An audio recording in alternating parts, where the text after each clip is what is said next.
Hello दोस्तों, मैं प्रमोद गुप्ता आप सभी का यूट्यूब चैनल पे स्वागत करता हूं। पिछले वीडियो में बात किया था हम लोगों ने एनपीओ के बारे में, नॉट फॉर प्रॉफिट ऑर्गेनाइजेशन, जिसमें हम लोग टोटल क्वेश्चन नंबर 10 तक सॉल्व कर लिया था। आज हम आगे बढ़ेंगे और हमने फर्स्ट वीडियो में बात किया था मैंने कि टोटल एनपीओ में 4 टाइप के क्वेश्चन पूछ सकते हैं। एनपीओ में टोटल 4 टाइप के क्वेश्चन पूछ सकते हैं। पहला क्वेश्चन सिंपल, वो गिवन रहेगा, पूरा एडजस्टमेंट दिया रहेगा और कैश बुक दिया रहेगा, ये सिंपल क्वेश्चन है। सेकेंड टाइप मैंने क्या देखा बताया था आपको कि एक कैश बुक दिया रहेगा और कभी कभी प्रीवियस ईयर का बैलेंस शीट दिया रहेगा और एडजस्टमेंट दिया रहेगा, ये सेकेंड मेथड। थर्ड हम लोगों ने क्या देखा था कि कैश बुक दिया रहेगा, कैश बुक के साथ 2 साल का डिटेल्स दिया रहेगा और एडजस्टमेंट, एक दो एडजस्टमेंट दिया रहेगा।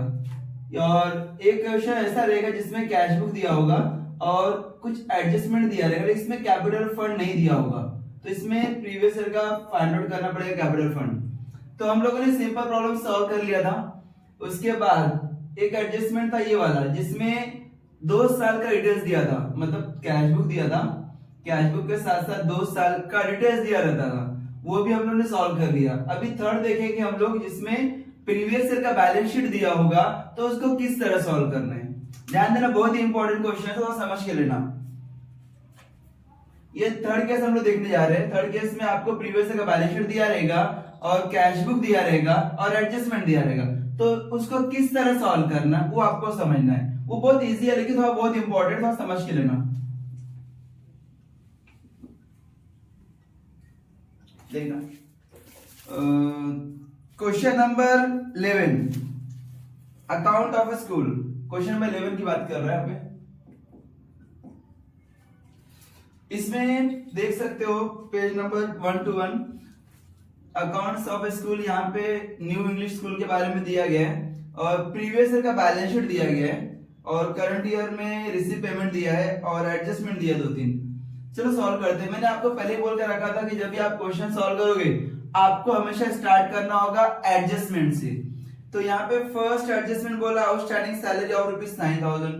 यहाँ पे सैलरी आउटस्टैंडिंग है। अभी सैलरी फाइंड आउट करना, पेमेंट साइड में कितना है, पेमेंट साइड में सैलरी दिया है 90,000। ये 90,000 आपको डेबिट साइड में लिखना होगा और आउटस्टैंडिंग आप क्या करते हो, ऐड करते हो।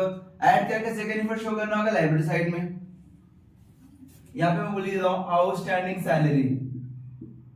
आउटस्टैंडिंग सैलरी, सैलरी हमारा एक्सपेंडिचर है, सैलरी हमारा एक्सपेंसेस है, उसका 2 इफेक्ट, एक इनकम और एक्सपेंडिचर अकाउंट के डेबिट साइड में ऐड करना है। किससे ऐड करना है, add to salary.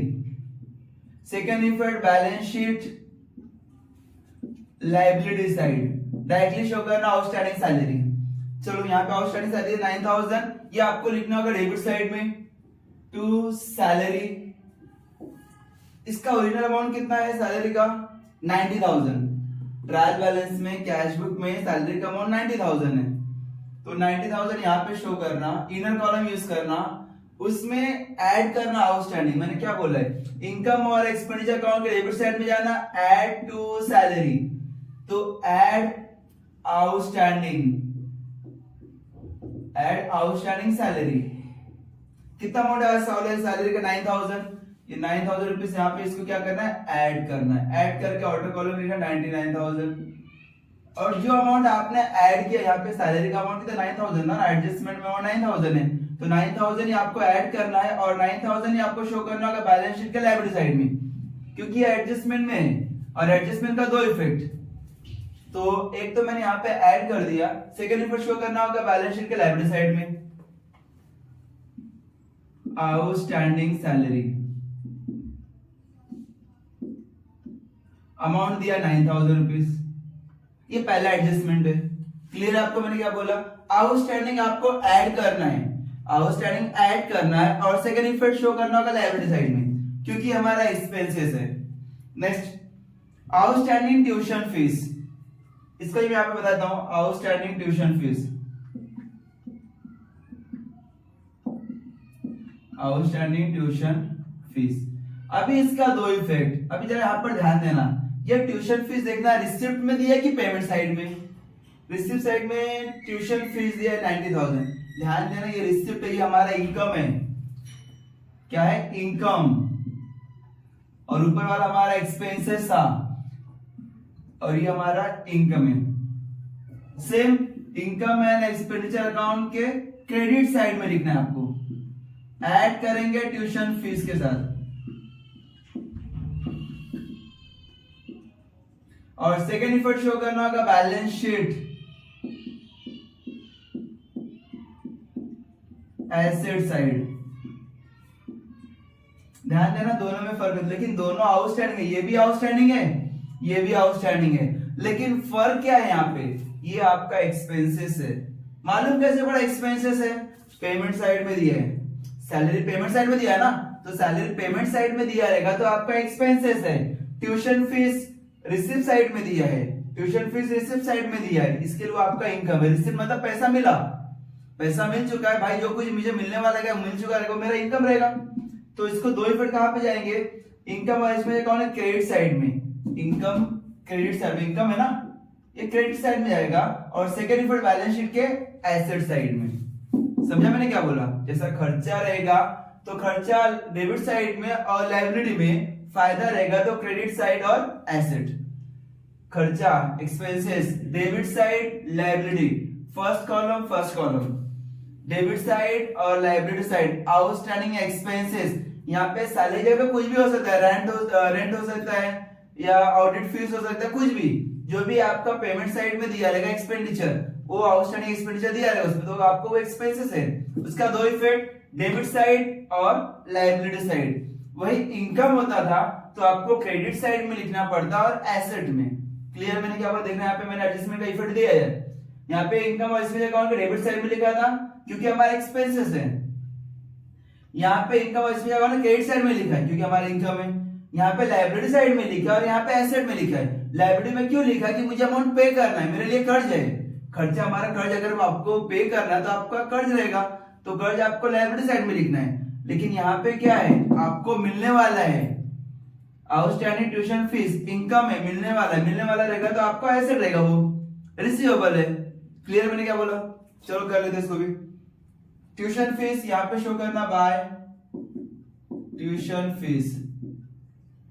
Original amount कितना है, रिसीव साइड पे देखो ट्यूशन फीस का अमाउंट 90,000, ये 90,000 शो करना है यहाँ पे। उसमें ऐड आउटस्टैंडिंग ट्यूशन फीस, कितना अमाउंट आउटस्टैंडिंग का, 15,000। ये सब 000 ऐड करना है, 5 यहाँ पे 9 + 1 10, 1,05,000। ये जो आपका 15,000 ट्यूशन फीस आउटस्टैंडिंग है उसको दो जगह पे लिखना, एक यहाँ पे और एक यहाँ पे, मतलब 15,000 यहाँ पे भी लिखना पड़ेगा, 15,000 यहाँ पे भी लिखना पड़ेगा। क्लियर? मैंने क्या बोला, आपने ऐड किया ना, ट्यूशन फीस में ट्यूशन फीस ऐड किया, मैंने यहाँ पे ऐड किया, ये जो सेम आपने ऐड किया वही सेकेंड इफेक्ट आपको शो करना होगा बैलेंस शीट के एसेट साइड में। Outstanding tuition fees, outstanding tuition fees 15,000 सीधा आउटर कॉलम में लिख देना। क्लियर? मैंने क्या बोला, ये दो, ये हमारा एक्सपेंडिचर है और हमारा इनकम है, दोनों का इफेक्ट अलग अलग है, एक डेबिट साइड में जा रहा है लायबिलिटी में और दूसरा क्रेडिट साइड में और एसेट में। चलो नेक्स्ट, इसको हम लोग रफ कर देते हैं।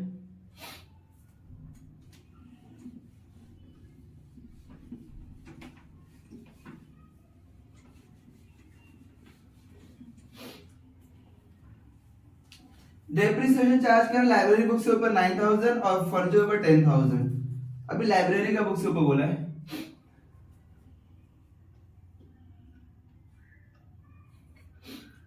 फाइंड आउट कर लाइब्रेरी बुक्स कितना है, लाइब्रेरी बुक्स। अभी ये लाइब्रेरी बुक्स प्रीवियस ईयर में जाना और प्रीवियस ईयर का बैलेंस शीट में देखना कुछ लाइब्रेरी के बुक्स है क्या।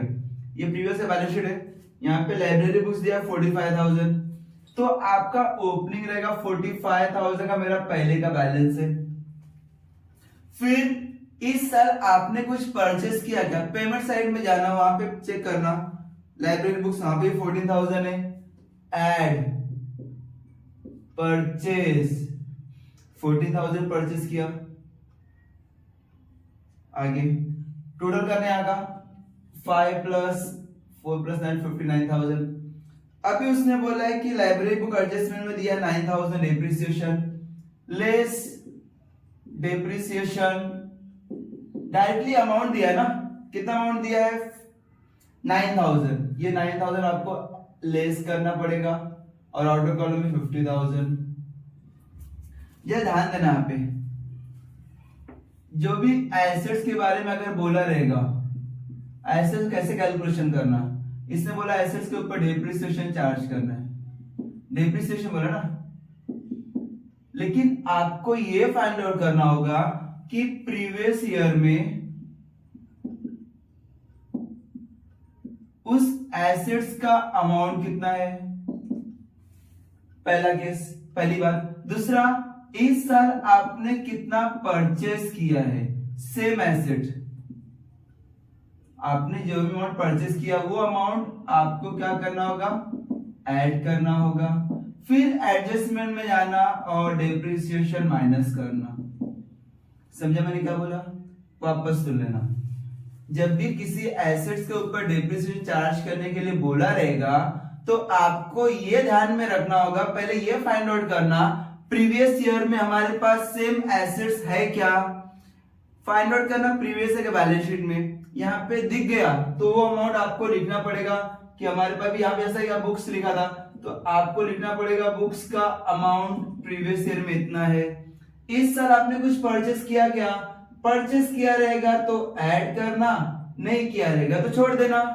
फिर जो भी अमाउंट आएगा उसमें इस साल का डेप्रिसिएशन आपको क्या करना पड़ेगा, माइनस करना पड़ेगा।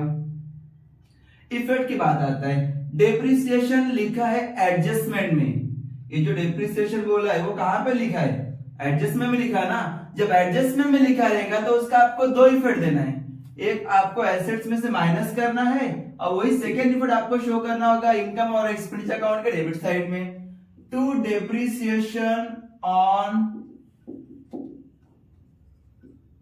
लाइब्रेरी बुक्स,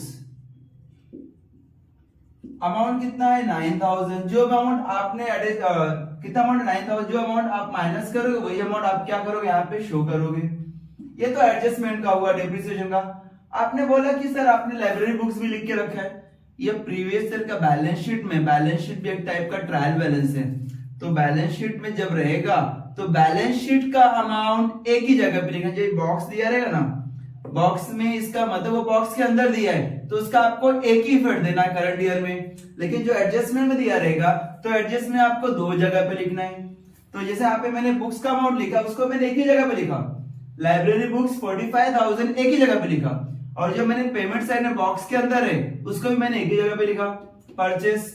फिर दोनों टोटल करने के बाद एडजस्टमेंट में जो अमाउंट दिया है उसको मैंने दो जगह पे लिखा, क्योंकि वो एडजस्टमेंट है ना, एडजस्टमेंट का आपको दो जगह पे लिखना होगा, और जो ट्रायल बैलेंस दिया है रिसीव पेमेंट और बैलेंस शीट उसको एक ही जगह पे लिखना है। क्लियर मैंने क्या बोला, इसके लिए मैंने यहाँ पे एक ही जगह पे लिखा, इसको भी एक जगह पे लिखा, लेकिन ये जो डेप्रिसिएशन है उसको दो इफेक्ट देना, डेप्रिसिएशन माइनस करना, सेकंड इफेक्ट शो करना होगा इनकम और एक्सपेंडिचर अकाउंट के डेबिट साइड में, वहां पे मैंने शो कर दिया। क्लियर है मैंने क्या बोला। चलो नेक्स्ट, उसने बोला फर्नीचर के ऊपर भी 10,000 माइनस करना। अभी सेम जैसे यहाँ पे डेफिनेशन बोला ना furniture, same furniture previous year में देखना कितना है, इस साल परचेस कितना किया वो देखना, फिर ये अमाउंट माइनस करना। तो इसका और इसका एक ही इफेक्ट, और जो एडजस्टमेंट में अमाउंट दिया रहेगा उसको दो जगह पे यहाँ पे माइनस करना और डेबिट साइड में लिखना। चलो देख लेते हैं। फर्नीचर का अमाउंट दिया है 72,000, अभी प्रीवियस ईयर में 72 दिया है तो 72 यहाँ पर लिखना। फर्नीचर का अमाउंट 72,000 दिया है वो यहाँ पे मेंशन किया। उसके बाद पेमेंट साइड में करंट ईयर में कैश बुक में देखना परचेस फर्नीचर कुछ दिया है क्या, फर्नीचर का अमाउंट दिया है 50,000, देखना पेमेंट साइड में 50,000 दिया है, वो आपको ऐड करना होगा क्योंकि पुराना फर्नीचर 72,000 का था, मैंने वापस परचेस किया 50,000 का, ऐड परचेस 50,000 का मैंने क्या किया, परचेस किया। टोटल अमाउंट करना कितना होगा, 2 7 + 5 12, 1,22,000। अभी डेप्रिसिएशन चार्ज करना 10,000, लेस डेप्रिसिएशन 10,000। माइनस करना 1,12,000। ये जो अमाउंट 10,000 माइनस किया उसका सेकेंड इफेक्ट शो करना होगा इनकम और एक्सपेंडिचर अकाउंट डेबिट साइड में। टू डेप्रिसिएशन ऑन फर्नीचर, कितना माइनस किया अमाउंट आपने 10,000, वो 10,000 यहां पे लिखना। क्लियर है? डेप्रिसिएशन का दो इफेक्ट, लेस फ्रॉम एसेट, और एसेट्स मतलब बैलेंस शीट का एसेट साइड।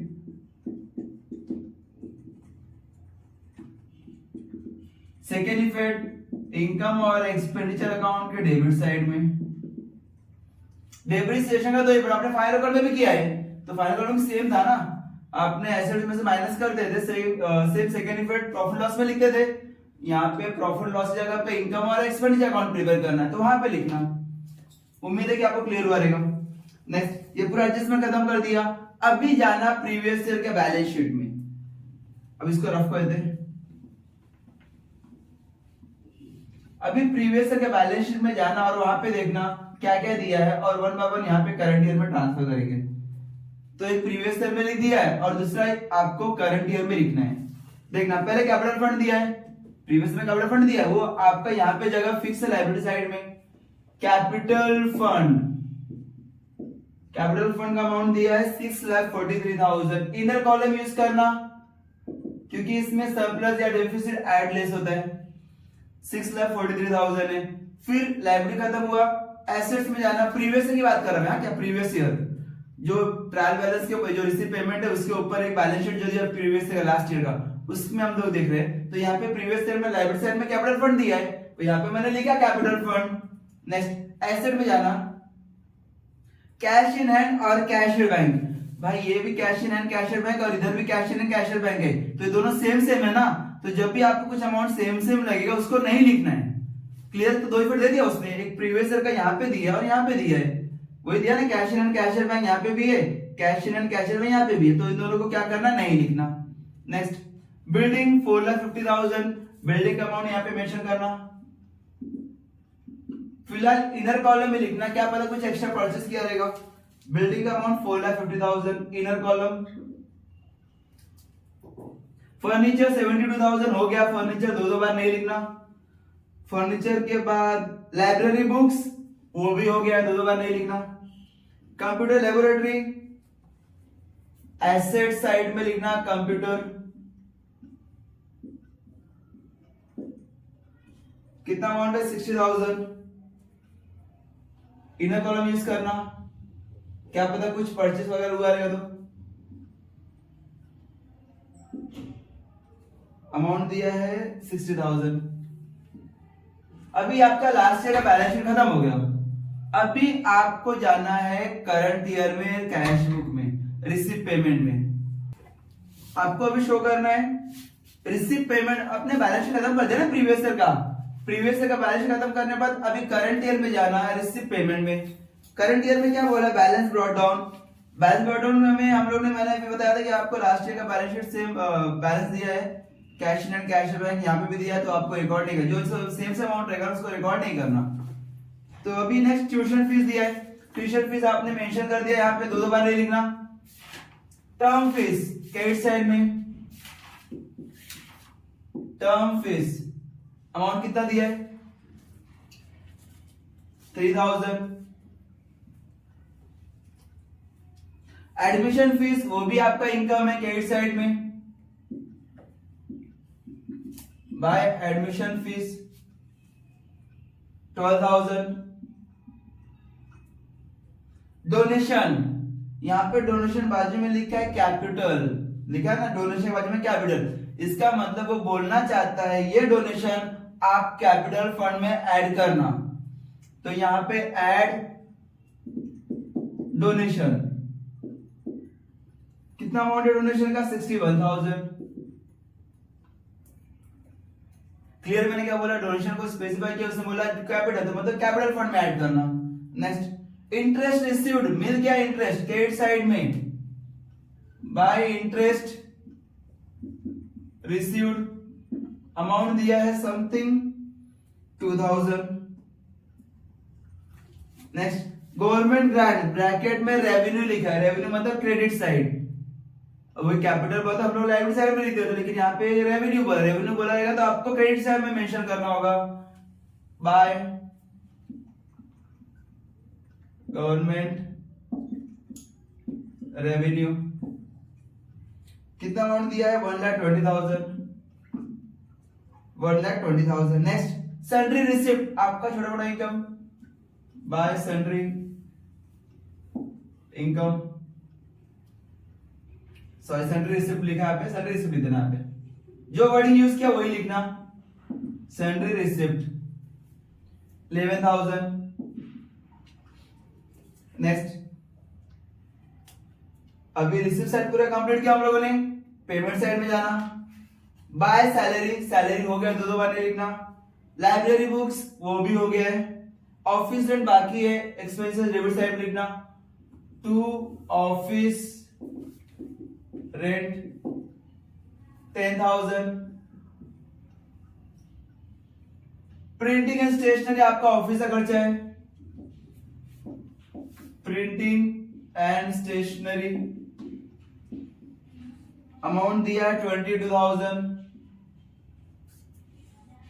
सन्ड्री एक्सपेंसेस आपका ऑफिस का खर्चा है,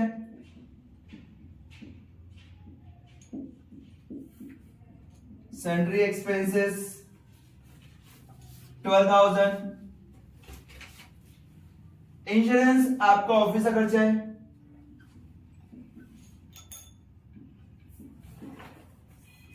अमाउंट है 10,200। स्पोर्ट्स इक्विपमेंट, स्पोर्ट्स एक्सपेंसेस लिखा है, sports expenses 8,000। Gathering, annual gathering expenses expenditure हो, to annual gathering expenses, expenses 9,000। Annual gathering expense 9,000। Furniture हो गया, वहां पे लिखा ना फर्नीचर, यहाँ पे दो बार नहीं लिखना। फर्नीचर रिपेयर्स आपका ऑफिस का खर्चा है, टू रिपेयर्स कितना मॉडल रिपेयर्स का 15,000। रिपेयर्स आपको शो करना होगा, एक्सपेंसेस है ना, डेबिट साइड में शो करना। Next balance carry down, balance carry down आपका कैश बैलेंस है, आपको एसेट साइड में लिखना है। यहां पे लिखना cash in hand, cash in hand 4800 है। कैश एट बैंक 70,000 है, 70,000। बस इतना डिटेल्स दिया है, पूरा रिसिप्ट साइड, पेमेंट साइड और प्रीवियस ईयर का बैलेंस शीट खत्म कर दिया, एडजस्टमेंट खत्म कर दिया। सिंपल है लेकिन इंपॉर्टेंट, एग्जाम में बहुत सारे देखा रहेगा आपने पेपर क्वेश्चन पर, तो आपको प्रीवियस ईयर का बैलेंस शीट दिया रहता था और इसका क्वेश्चन ज्यादा करके पूछते हैं, तो सिंपल रहता है, लेकिन आपको बच्चे लोग कंफ्यूज होते हैं। चलो फिर टैली करते हैं वन बाय वन। अभी जो भी इनर कॉलम रहा सबको ऑटो कॉलम लिखना है। यहाँ पे इनर कॉलम था, मैंने ऑटो कॉलम कर दिया। यहाँ पे इनर कॉलम इसको बाद में ऐड करेंगे। यहाँ पे इनर कॉलम, यहाँ पे इसको भी ऑटो कॉलम कर देना। 4,50,000, ये 60,000 ऑटो कॉलम कर देना और ये सब कॉमन है, ठीक है। अभी वन बाय वन क्या करें, टोटल करें। डेबिट साइड टोटल करना, डेबिट साइड में 99,000, 10,000, 9,000, 10,000, 22,000, 12,000, 10,200, 8,000, 9,000, 15,000। 0 0 0 0 यहाँ पे 0 आ गया, इधर 0 भी, यहाँ पे 0, ये थर्ड 0, यहाँ पे 2 है, 2 मेंशन करना। 9 9 plus 9 18, 18 plus 2 18, 19 20, 21 22, 22 plus 8 30, 30 plus 9 30 plus 9 39, 39 plus 5 39 plus 5 39 38 40 41 42 43 44 44 के 4 यहाँ पे 4 4 प्लस 9 13 14 15 16 17 18 19 20 2,04,000 2,04,000। नेक्स्ट ये आपका डेबिट साइड में आया, क्रेडिट साइड में कितना है 3,000 1,05,000 1,05,000 12,000 2,000 1,20,000 120 11,000 0 0 0 5 plus 3 8 9 10 11 12 13 के 3 यहाँ पे 1 1 2 3 4 5 1 2 2,53,000 क्रेडिट साइड में 2,53,000 आपका अमाउंट दिया है क्रेडिट साइड में, और डेबिट साइड में दिया है 2,04,200 माइनस क्या 0 में 0 0 में माइनस 0, यहाँ पे 0 मींस 10 में से 2 गए 8, यहाँ पे 12 में से 4 गए 4 5 6 7 8 9 10 11 12 3 3 6 8, यहाँ पे माइनस किया आपने 4 बचा 48,800 आपका डेबिट साइड अमाउंट आया। ये डेबिट साइड का अमाउंट कहां पे कम है, डेबिट साइड में कम है, क्रेडिट साइड का अमाउंट 2,53,000 है। क्रेडिट साइड का अमाउंट कितना है 2,53,000 2,53,000 दोनों साइड में लिखना। कम किधर डेबिट साइड में कम है, मतलब इनकम ज्यादा है आपका, एक्सपेंसेस कम है, तो इनकम ज्यादा एक्सपेंसेस कम रहेगा तो आपका सरप्लस रहेगा, प्रॉफिट रहेगा। टू सरप्लस कितना अमाउंट है सरप्लस 48,800। जो अमाउंट आया उसको हम लोग एक और नाम से बोलते हैं excess of income over expenditure, मतलब इनकम ज्यादा है एक्सपेंडिचर से, तो 48,800 ये सरप्लस हमारा। सरप्लस आपको ऐड करना होगा कैपिटल फंड में, ऐड सरप्लस अमाउंट है 48,800। अब ये तीनों ऐड कर इसको मैं रफ करता हूं।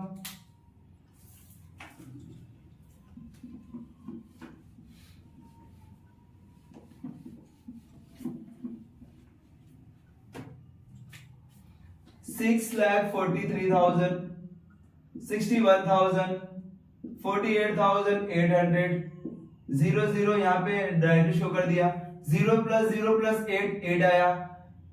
3 + 4 + 8 12 के 2 यहाँ पे 1 6 + 4 10 + 1 11 11 + 4 15 15 के 5 यहाँ पे 1 6 + 1 7 7,52,800 7,52,800 ये हम लोग ने शो कर दिया। यहाँ पे आउटस्टैंडिंग सारे 9,000 है। 7,52,000 में से 9,000 में ऐड कर देना। 0 0 8 9 + 2 11 के 1 यहाँ पे 1 5 + 1 6 यहाँ पे 7,61,800 आपका लाइब्रेरी साइड अमाउंट आ रहा है। एसेट में देखना कितना है 50,000 में 1,12,000 1,12,000 15,000 4,50,000 60,000 4,800 70,000 0 0 8 2 + 5 7 7 8 9 10 11 के 1 यहाँ पे 1 5 6 7 8 9 10 11 12 13 14 15 16 17 18 19 20 21 22 23 24 25 26 26 के 6 यहाँ पे 2 2 3 4 5 6 7 7,61,800 ये दोनों साइड अमाउंट लिख देना। 7,61,800। एसेट्स में भी सेम और लायबिलिटीज में भी सेम 7,61,800।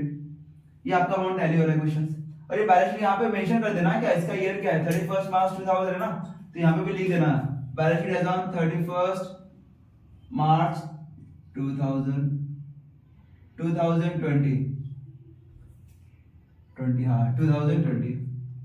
क्लियर। ये आपका बेसिक क्वेश्चन, बेसिक मींस बोल सकते हैं कि थर्ड आपका केस है जिसमें आपको प्रीवियस ईयर का बैलेंस शीट दिया है और करंट ईयर में रिसीव पेमेंट दिया और एडजस्टमेंट दिया है। थोड़ा ही तो बेसिक क्वेश्चन था, लेकिन थोड़ा एडजस्टमेंट, एक दो एडजस्टमेंट घुमा सकते हैं, सब्सक्रिप्शन बारे में पूछ सकते हैं। क्लियर मैंने क्या बोला, थोड़ा प्रैक्टिस करना, एक बार बेस आपको समझ में आ गया ना तो एडवांस क्वेश्चंस आप आराम से सॉल्व कर सकते हो। ठीक है, थैंक यू।